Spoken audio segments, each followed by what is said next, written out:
Bakit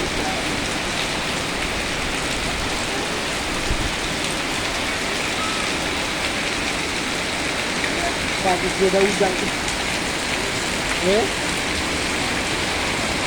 Kagak tadi siang dia udang. Kalau sembala pagi ni.